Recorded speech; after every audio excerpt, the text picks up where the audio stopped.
storage ordinance and the current ordinance revisions, excuse me. Appropriate manure storage is an important factor in maintaining clean surface and groundwater. There will be a public hearing soon about the manure storage ordinance revisions and the county subdivision ordinance revisions. So Mr. Prestabak's presentation is a good opportunity to learn how the Dunn County government is planned to assure this protection of our local waters. Thank you for coming, Dan. You're welcome. Can I just share my screen here? Sure. I'll try that. Whoa. We'll see how that works. Well, thank you for having me today. A little bit about myself. I'm Dunn County conservationist.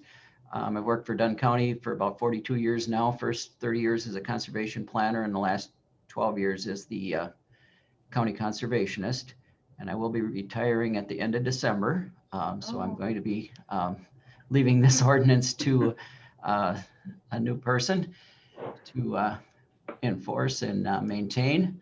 But I'd like to start out just a little bit by looking at Chapter 92 of the Wisconsin Statutes. And this is the Soil and Water Conservation and Animal Waste Management Statute. And what counties do, not just in land conservation, but in several different areas, we can only do what the state legislature and the governor allow us to do. And there's some really good things in Chapter 92. If you haven't read that statute, I would encourage you to take a few minutes and read the statute. It's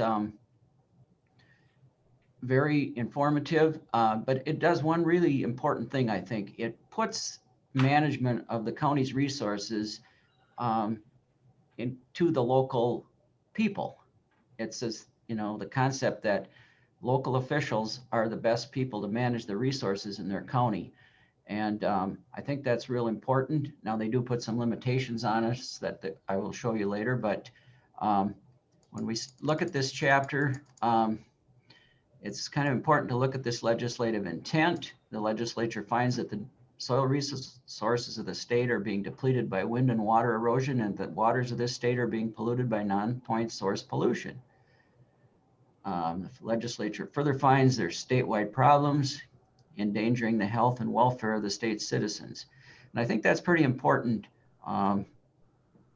language there.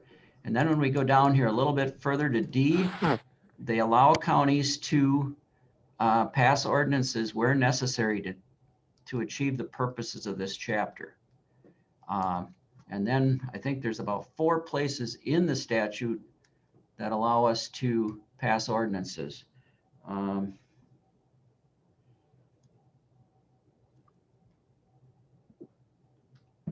here on the bottom of page 4, we'll find the first one. Right here, regulation of soil and water resource management practices. And if you read this chapter, there's quite a bit you could do by county ordinance, but there's another caveat in 9211. In order to pass an ordinance there, we need to have a referendum of all county residents. So it can be done, but it takes a lot of work to pass a soil and water resources management ordinance under this chapter. And I believe Kewaunee County did this to protect their groundwater. They went to referendum in the county and passed restrictions that were a little stronger than the state's performance standards. And then the other places that we can pass ordinances are in, I'm going to go down here to Shoreline Regulations. This is a little bit different than the Shoreline zoning ordinance under 9217 than what the zoning ordinance would include. But there is a possibility to pass shoreline management ordinance here that does not require a referendum. But we do have to offer cost sharing to enforce that. When we go to 9216, this is the area where counties are allowed to pass a manure storage ordinance. And we passed our first ordinance back in 2000, April 26th of 2000. So that's been 20 years that we've had this ordinance on the books. And at that time, we had representatives from Farmers Union,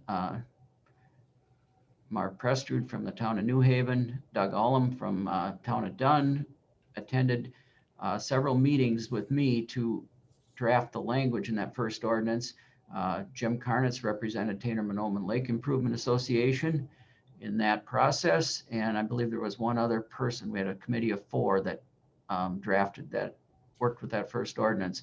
And at that time, Farm Bureau actually came to us and asked the county to develop that ordinance. And Carl Casper was the president that time and part of that process. So we've had an ordinance on the books for quite a while.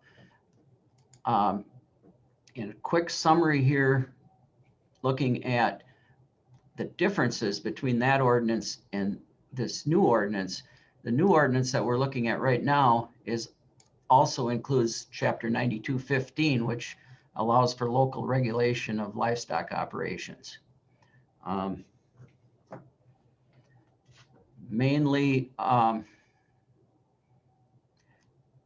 9215.2 here allows the county to enact regulations of livestock operations that are consistent with and do not exceed the performance standard prohibitions, conservation practices, and technical standards in Chapter 281.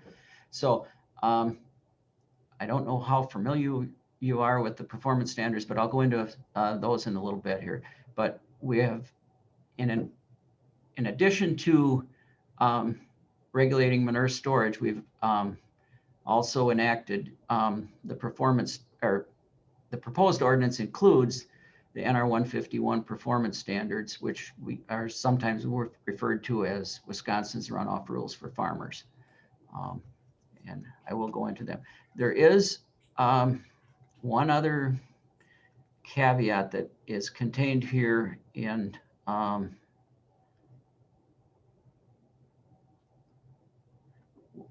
order for us to go over those standards, then we have to prove to DATCAP and DNR that we have a need for that.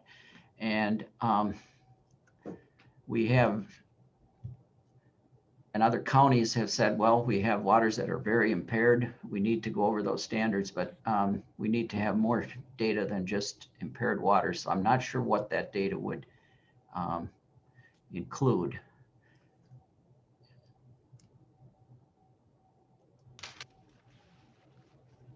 And then there's, right now, I'll just call your attention to subchapter 4 here. We may not apply a regulation under subchapter 2 or 3 to a livestock operation that existed in 1997 unless the local government determines, using the rules in 281, that cost sharing is available to the owner or operator of the livestock operation. So what that means is if we were to go out and look at these performance standards and tell a farmer that he had to do them, we would have to offer cost sharing to correct that problem. Now, when we get into the actual ordinance, someone building a new or altering an existing manure storage ordinance, there we do not have to offer cost sharing. But if there is an existing condition out there that's been under operation, we need to offer that cost sharing. So with that, I'm going to minimize this and I will just pull up the ordinance itself here. See how I'm doing on time. Looks like I got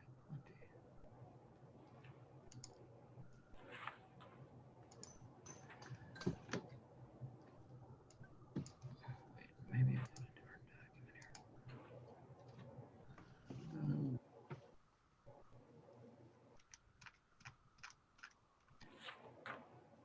Okay, so when we look back at our original ordinance, when we look at the purpose, it was to regulate the location, design, construction, installation, operation, and maintenance of manure. And it was intended to ensure the proper closure of all abandoned manure storage. And and we did that to prevent groundwater and surface water pollution. And when we look at the new ordinance, we definitely added this language here to reduce the delivery of manure, other materials, fertilizers, and sediment to the water's surface and groundwaters. So we've kind of expanded that when we look at all of these performance standards. So the current ordinance that's in effect right now, we were really, I wish I could get rid of this here. Okay. We were really looking at new and altered manure storage structures. We looked at, abandoned or idle manure storage structures. And we do, on average, close about, somewhere between 2 and 4, sometimes 5 manure storage ordinance, or idle manure storage structures. We definitely feel that when they're not being used, and there's no intention that they're going to be used in the near future, we like to close those. And we do get some cost sharing money from Department of Ag, Trade, and Consumer Protection to do that. And then that's also a priority at Nrcs with their EQIP funding, because we know when they're not being used, the ground dries up, it can shrink, cracks can develop, and the manure can seep down into the groundwater that's in these structures. So we have pretty much a pretty good inventory of what's out there, but we've been properly closing these as cost sharing is available. But there's still some to do, and the dairy picture looks a little better now than it did, but these become more and more plentiful depending on the price of milk, and as farms get bigger, the smaller farms with manure storage are being idled. Unconfined manure piles. We did not require a permit for them, but they were prohibited in water quality management areas. And our biggest area that we've had to deal with in the county with these unconfined manure piles is in abandoned shale pits in the western, especially in the western and northern part of the county, because they provide a good place for farmers to go in the wintertime and temporarily stack the manure or unload a manure spreader full of manure at a time in an abandoned shale pit. And then when spring comes, they can go in there and scoop that manure up, and they've got a hard surface to work on, and it works good, but it's also a very defined water quality management area because of the chances of that manure getting to groundwater through crevices in that bedrock. So we've had real good luck with people stopping that practice once we stop and take the time to explain why and explain, the potential for groundwater contamination. But every once in a while, we'll get a unconfined manure pile in a water quality management area, and we go out and deal with that. Land Conservation Division is responsible for administering. In the old current ordinance, there was no charge for a permit. The new proposed ordinance currently has a fee of $350 for a permit to construct new or to alter. And then we do not have an engineer on staff. We haven't had one. I don't anticipate having one in the near future. We rely on Nrcs engineers and DATCAP engineers and Department of Natural Resources engineers to review the plans and specs that we get in.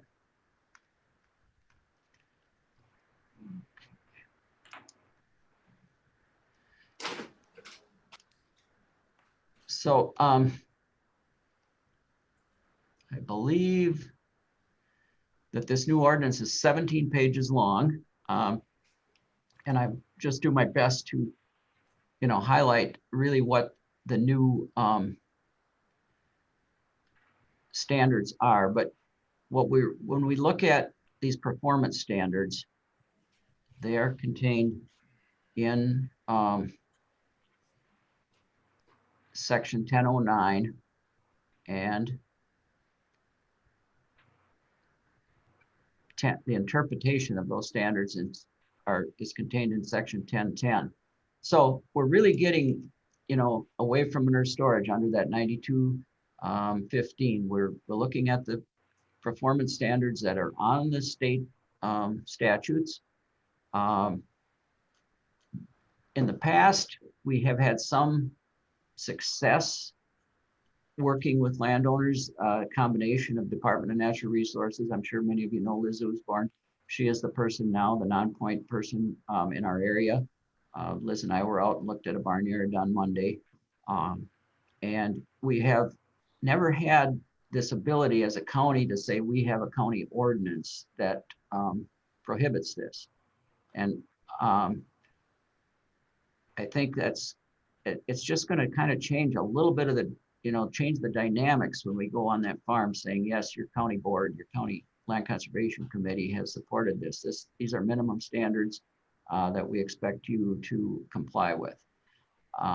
And this ordinance as proposed has all of the state standards in there for NR 151, starting with sheet and rill erosion.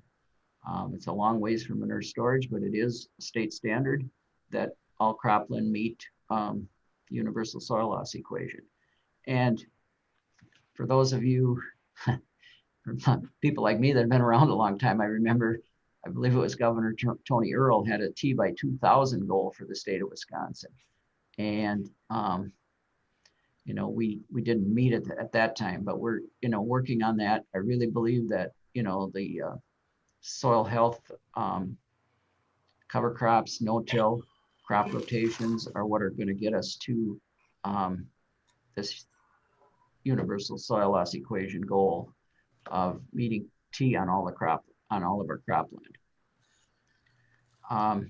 Then we look at number 2, the standards. We need to, we got the NRCS technical standards that we need to meet when someone constructs or builds a new manure storage structure. We have the standard for nutrient management through our ad hoc groundwater committee. We've had a goal of increasing the number of acres of the nutrient management plan in the county by 10% each year. We have, when we did the livestock operations study group, nutrient management planning was a goal, something that we have out there in front of all of our conservation planners working toward nutrient management plans and increasing those acres in the county. So this is here, but I also remember that requirement for cost sharing is back there too. And we have definitely had a reluctance of farmers in Dunn County accepting cost sharing for nutrient management. We may, with this ordinance, have a little heavier hand in offering that cost sharing because we have never had an ordinance, county ordinance, that required it. And right now, to be a bona fide offer of cost sharing, which we do get a certain amount of money from DATCAP every year, about $28,000. We need to cost share 4 years at one time, which is $40 per acre. And that has to be offered up front in that first year of the nutrient management plan requirement. And then we've got standards for closing structures. The 313 has standards for stacking and piling manure, short-term storage.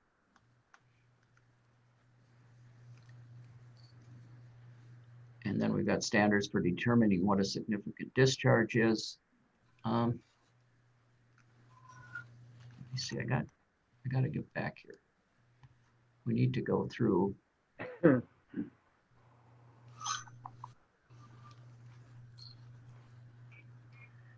Okay. All right, here's where I thought I was. Okay, here are the performance standards. The sheet and rill erosion that I covered before is written here. And then there's a tillage setback, which is basically a 5 to 20 foot setback to prevent actual cropping practices from depositing sediment or soil into a stream. And one thing the Land Conservation Committee was adamant on is that we do not include grassed waterways as part of, a stream. We need to separate that out, and that basically a stream then would have definite bed and banks and bottom that's unvegetated. So we do have a tillage setback in there. And then the phosphorus index, that is an index that's determined by using SNAP Plus. SNAP Plus is the state accepted software program for completing a nutrient management plan. And every SNAP Plus calculation, every field that's incorporated in there, you need a soil test and slope length and distance to water, gives you a phosphorus index. And statewide, they've set that phosphorus index at 6. Personally, I feel the phosphorus index in our TMDL areas and areas where we have waters on the 303D list, we need to go for a phosphorus index that is lower than 6 to meet that water quality goal. We're automatically going to get there, I believe, with a good soil health score. And, so meeting T, the phosphorus index, and then improvements with soil health will get us there. But we need to, right now, 6 is the standard. And that's included in that SNAP Plus software that would be used to determine probably 90–95% of the nutrient management plans, especially all nutrient management plans that we have come into our office since 2000 when we first had an ordinance for manure storage have been developed now with the SNAP Plus program. But I think there's an important part here now in the nutrient management performance standard, and that is this requirement that all crop and livestock producers, there seems to be this kind of misconception out in the countryside that crop farmers are not affected by the nutrient management standard on a statewide basis. They feel that it's a lot of times it's just for livestock producers, but the actual state standard does include all crop and livestock producers. So if you farm, a crop farmer, to be in compliance with state performance standards needs a nutrient management plan also.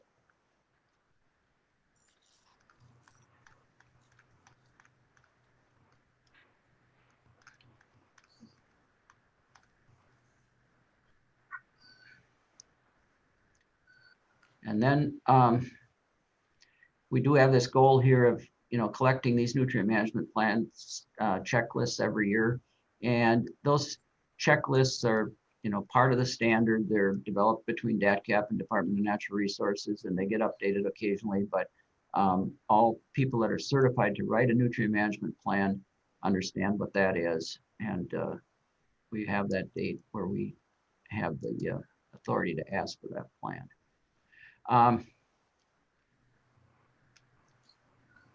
And then we have the clean water diversions. This is for farmsteads that are located in water quality management areas. And then in the definition section, water quality management areas are defined. And basically they're 300 feet from a navigable stream and 1,000 feet from a lake. So those barnyards that are located in that area are required. And the statute says there will be no discharge. But then if you go back into the definitions and read what no discharge is, it says there will be no significant discharge. So it's quite confusing when you look at different counties and different publications on this. The no discharge really means there will be no significant discharge. And so when we look at things like this, there's a lot of discretion between the person that's making that observation. And so I think, in the future, when we still work on these, I definitely feel we will work side by side with DNR. So we have at least 2 people looking at these performance standards, especially when it comes to farmsteads that are located in this water quality management area. And then we've got the manure management prohibitions, and we still have the unconfined manure piles in a water quality management area, just like we did before. And here's the one that says there will be no direct runoff. And that is really where we need to go back and read the definition of direct runoff, which is up here.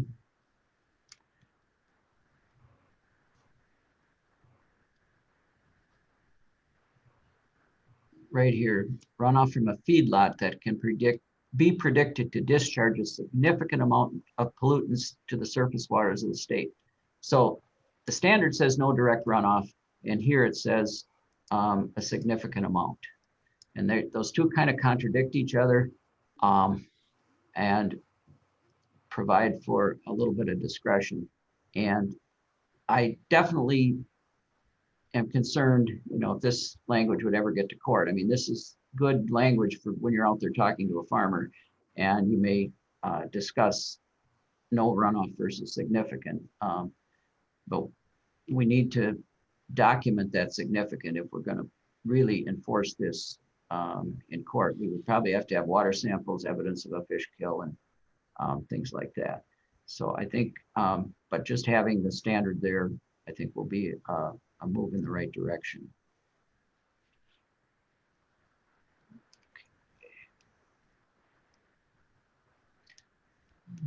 Did I go past where I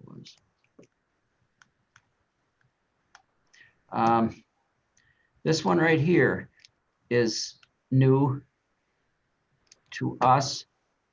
An operation shall not allow unlimited access to the waters of the state in a location where high concentration of animals prevent the maintenance of adequate sod cover. And here's another place where we're going to have to use discretion to determine what adequate sod cover is. In my definition, it's about 2 to 4 inches of grass growing along those streams. If we've got beaten down paths in a pasture and the banks are all eroding, they're definitely not meeting this standard. But I go by about 2 to 4 inches of adequate grass in the pasture that's along the stream. So it doesn't prohibit pasturing, but it does restrict it. Number 8 is definitely a new processed wastewater from milk houses and from leachate from silage pads. And there we got that word significant again. Mm-hmm. We have to make that determination whether a discharge is significant or not. And that definitely is different to do different people.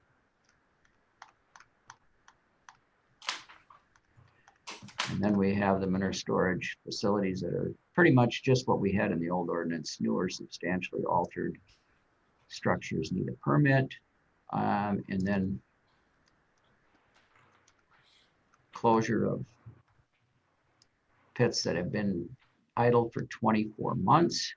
And there is a provision here if someone is, stops using their structure, they can come in and get a variance and extend that length if there's some good criteria that shows that it could be used again. But once one has been idle for 24 months, then it has to be designed, it has to be inspected to make sure that it meets the standard and it has integrity needed to retain manure.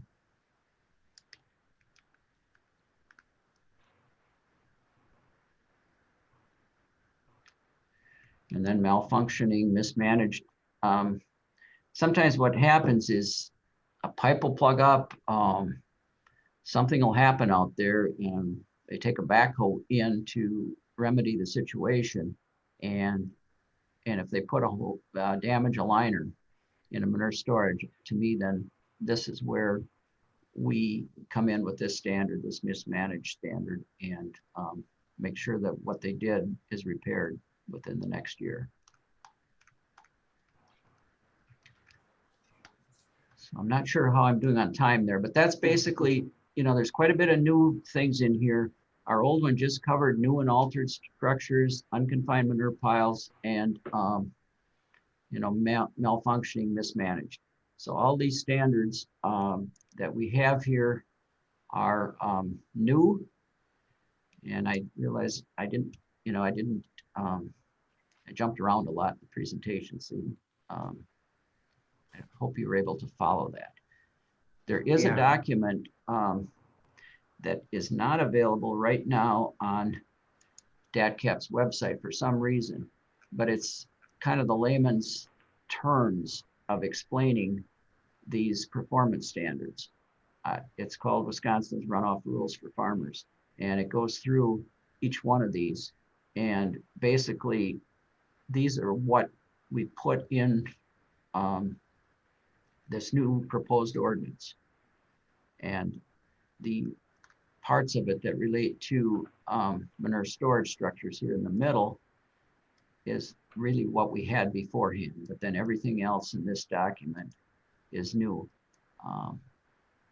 I do have copies of this document, but I can't tell you where to find it on the web right now. But it does a pretty good job of summarizing the performance standards. Okay, great. All right, thank you so much, Dan. How about we open this up for some questions?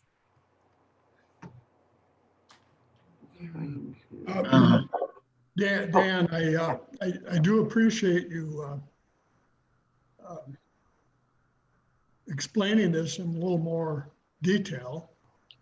I'm wondering, would it be possible for you to maybe just, like when you were talking through it and you were highlighting some of the points, I was wondering if you could maybe after this meeting just kind of go through and maybe color highlight those in yellow or blue or something, and then just have that as a side document for those of us in this heat group to have available. I kind of was making some notes as we were going through here, but like you said, you were hopping around quite a bit, and I'm sure I didn't get everything, certainly didn't digest it. Dan, there was a redlined copy, correct? That before the PRD went in and, I mean, I know you guys you're pretty much done with it, correct? The document? We're pretty much done with it. I believe on the 8th of December, I haven't run this by Corp Council yet, but I think there's going to be a few more changes on the 8th of December. And I'm not so sure, either this is the final or there might be just a couple changes then. Okay. I think in the past, we have always had the committee say, this is the document we want to set forward to public hearing. And they didn't actually do official motion to say that. Okay. So, but back to your question, Steve. It's really hard to say this is the current ordinance and these are the changes in the new one because we rewrote so much of it. I definitely would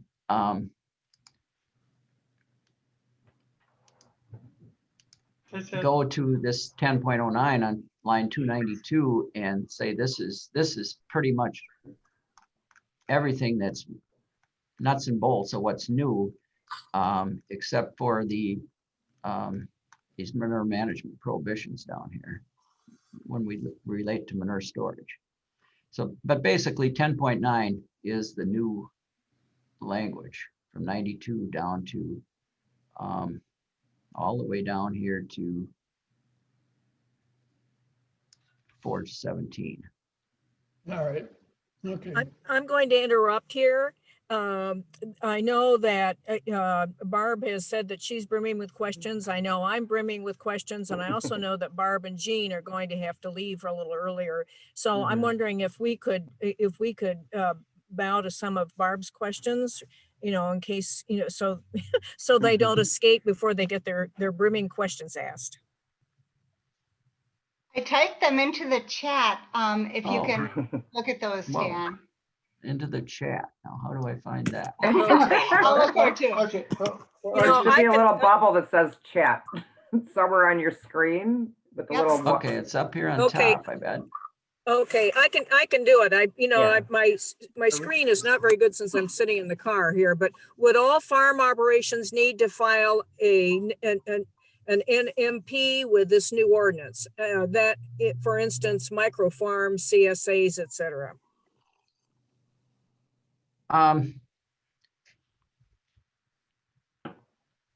The language says that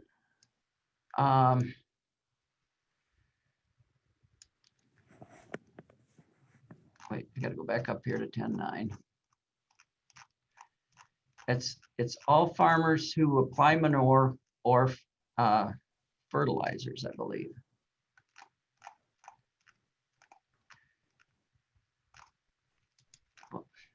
They what? It says all livestock producers, all crop and livestock producers that apply manure or other nutrients directly or through contract to agricultural fields that comply with this section. So I would say if they're, I don't know, you could probably go back to look to see if they were, if they're filing a Schedule F as a farm and considered an agricultural field, I would say yes. I wouldn't say a garden or, you know, a home lawn or that type of situation. I'm not sure if that answers your question, Barb. It seems like some wiggle room. I'm just thinking of Yeah. some of these new young farmers that are starting out with 2 acres and yet selling CSA. So it's a little bit of fuzzy there. Yeah, I would say if they're selling produce in a CSA, I would say that's not an agricultural field, but that's just my opinion. Maybe. Okay. Say it is. How about other nutrients applied would include septic? Septage? No. Oh. Septic needs to be recognized in a nutrient management plan.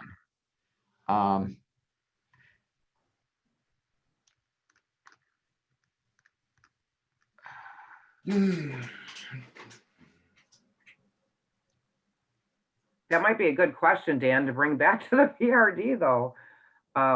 Yeah. Kind of interesting. It's very interesting question. I know that the sludge from the city water treatment plant is not covered under the nutrient management standard. It has another statute that is covered. Oh. Okay, it might be a good question, yes. Well, I think, didn't we hear from the presentation at the League of Women Voters that they don't even measure the same things that the nutrient management plan does? Or, you know, use the same kind of guidelines, because don't they measure phosphorus, while as the nutrient management plan kind of focuses on, well, they do also focus on phosphorus, but isn't there a difference in standards or something there? Yes. There's definitely a difference between spreading of the septage that's hauled from a private and what comes from the city. I know that, Kathy. But now this is a county-wide, does this apply to the city? It does not apply within the city limits. Okay, got it. Okay. All Well, I know that unincorporated areas. Yeah, I just know that, like, you know, like the county zoning ordinance doesn't apply in city limits. So Right. the shoreland zoning ordinance apply in the city Shoreland, limits? if the city does not have their own ordinance, then the counties is Got it. countywide. Okay, But Okay. this is in the unincorporated areas. got it. Okay. And I think, Cheryl, you're right. I should probably do some more research on the septic and the both the what's considered industrial waste from the sewage treatment plant. Yeah, because I'm just thinking, like, in the future, there just might be an issue, like you're talking about, like, what does significant mean? You know? Yeah. Definitely significant is Yeah. open for interpretation. There's no yeah. doubt. Oh, yeah. I think Barb and Jean had an additional question of cost share involves a significant amount of money from farmers, right? You know, is that? The Barb and statute, Jean? whenever we deal with NR 151 performance standards, we need to offer 70% cost sharing. So that would leave 30% obligated by the farmer. There is an option for financial hardship that cost sharing can be increased to 90%. But 90%, the farmer does have to have some stake in implementing these standards. A minimum of 10%, but most of the time 30%. Dan, the amount that you talk about for cost sharing doesn't sound real large. And I know in the past, having enough staff to be able to process all of this has been an issue. Do you find, what is the percentage of farms in Dunn County that would need cost sharing? And what are the funds that are available for cost sharing, and do we have adequate staff to process all of this? Well, we get two different forms of cost sharing from DATCAP. Right now, we get about 50,000 or 48,000 for doing what they call hard practices. That's bonded money, and that is hard to get. And that would be for barnyards, for grass waterways, for dams, for diversions above farmsteads. So that roughly $50,000 is dedicated to what they call a hard practice, something that's actually going to be built and constructed. And then there's this about $28,000 of seg money that will roughly do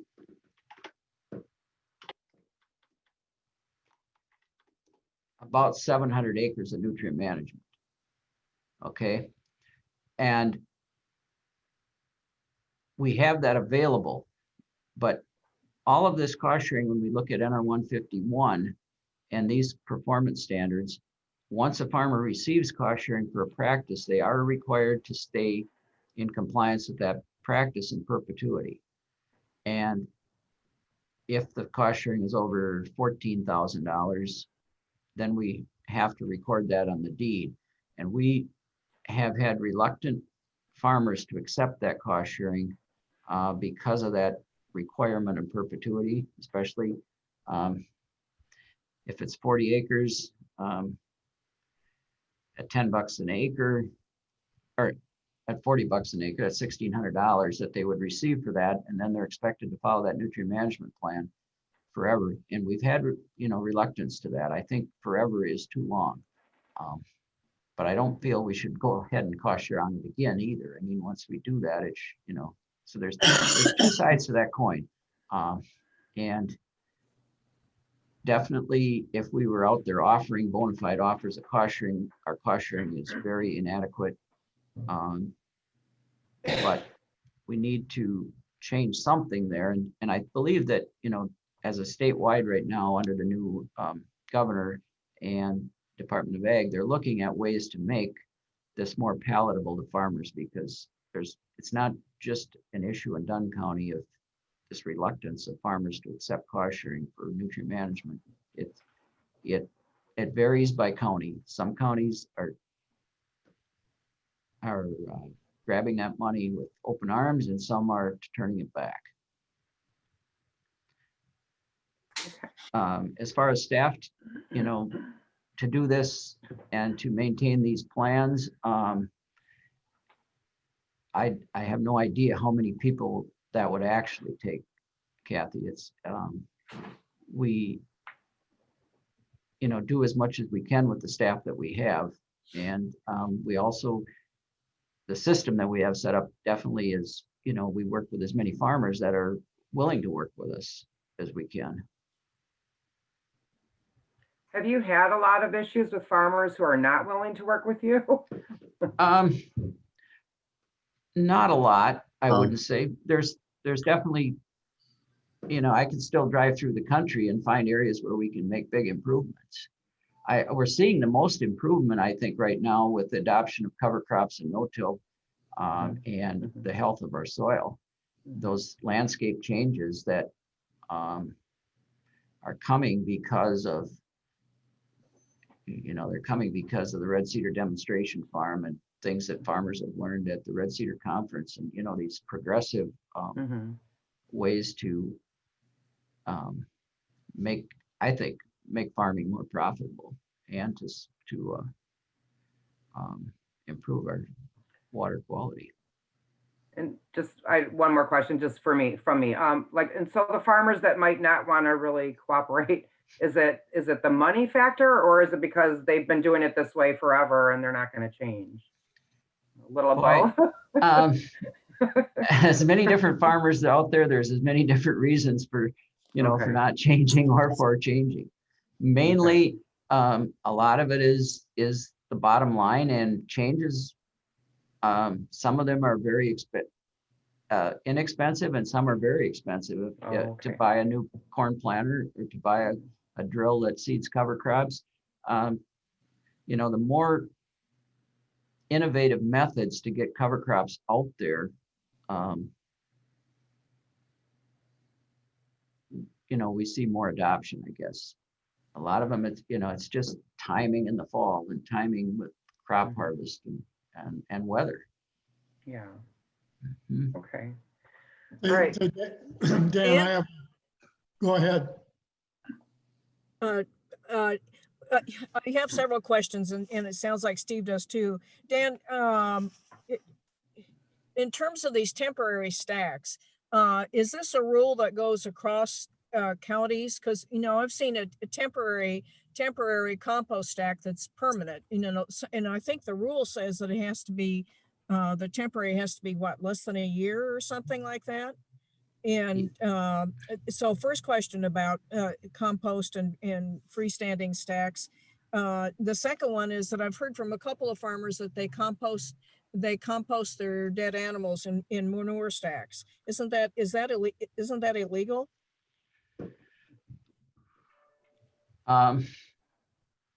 Let me see here. Can I?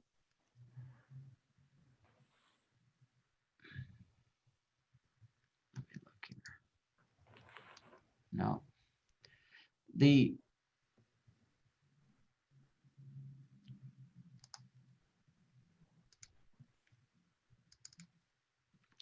Definitely there's ability to build a composting area for dead animals. And we have this composting animal mortalities brochure here that is pretty good at showing the different options for composting them. As far as the actual standard, the disposal of dead animals is covered. I thought I could get to the statute right here, but I can't find it.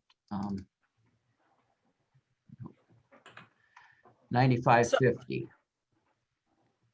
Must dispose of or bury within 24 hours, April through November. Dispose or bury within 48 hours during December through March. That's a Wistat?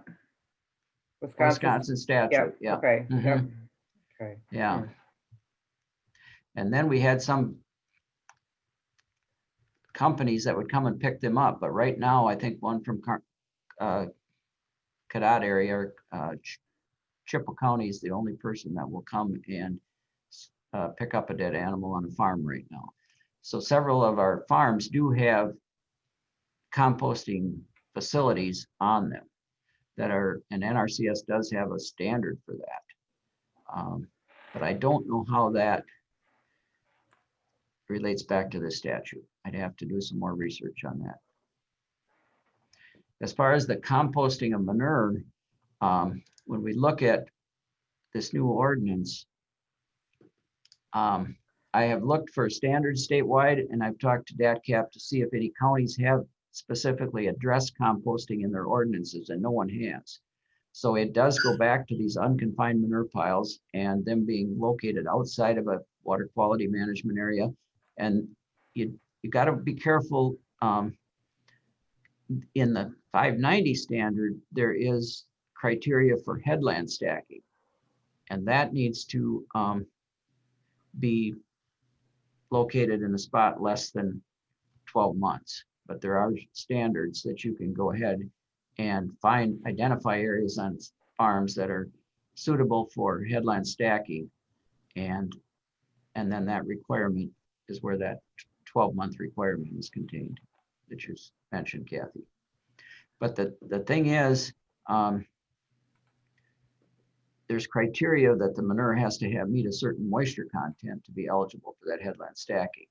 And, you know, Jerome's Turkey Farms brings manure in, headland stacks it, and then applies it according to nutrient management standard. Okay, so we're gonna have to move on, but Steve, you had a question. Dan, is it okay? I mean, obvious, I'm sure it is, but just want to get this out there. Can we email questions to you? Because this is just really fascinating and we could talk about this all day, I think, but is that all right if our members just email questions to you? Would you? be Sure, okay with that's that? fine. Okay, And to look at the current proposed ordinance right now, if you go to the county's website and click on the last PRD meeting from November 8th, that's where the latest draft is contained in that meeting packet. If you want to actually pull that standard up and look at it. and is that redlined?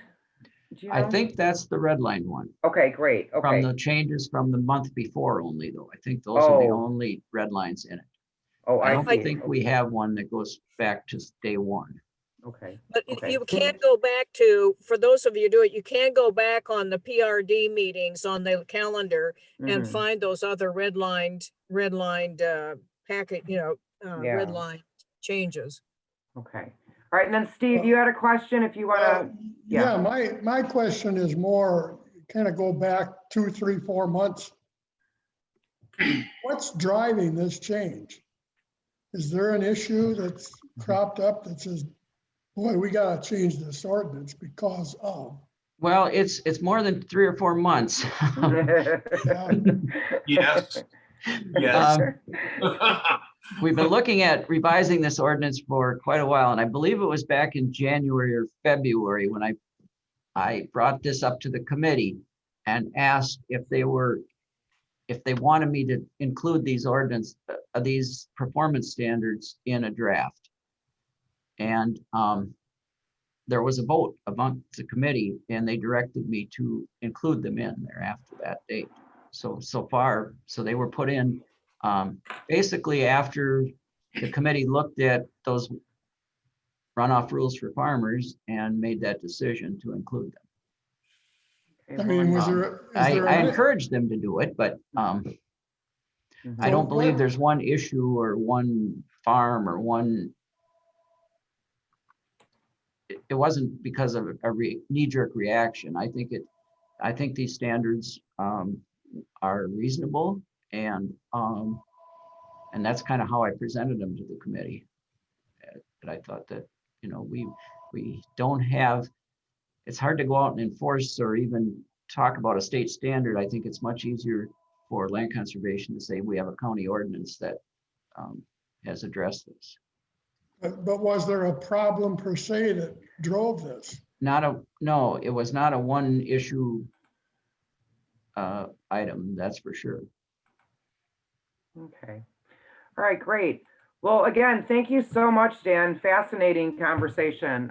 So anyone, you know, if you have any questions or anything, we can email Dan. Dan, what is your email address? D Prestabak, Prestebak Okay. at co.dunn, DUNN.wi.us. Great. And I can, Okay. you know, if you send and just want to get a copy of the ordinance itself, just do that and I can sure send one out, and I can send a copy of the old ordinance if you want to look at the two together too. Yeah, that'd be great. Can you send that off to, you can send it to me, that's fine. Okay, And my, Better you could- yeah, Better go you can ahead. send it to, Dan, you can send it to me, Kathy, and I'll get it out. I'm Okay. just saying, that it doesn't have Okay. to get a new address. okay, well, I hope that was beneficial. It's definitely a complicated process, and I didn't have as much time as I'd like to prepare, but I was able to hopefully answer questions. Yeah, we really appreciate the time you took. Great presentation. Thanks again. Yep, and I just recommend, if you have never read chapter 92, go back and do that. Yeah, it's It's a good idea. good statute. Mhm. Right now, we're in the 5th year of our land and water plan, so it won't be too long and we'll be updating that again. So, Okay, great. Hmm. Okay, Thank you, Dan. all right, You're thank welcome. you.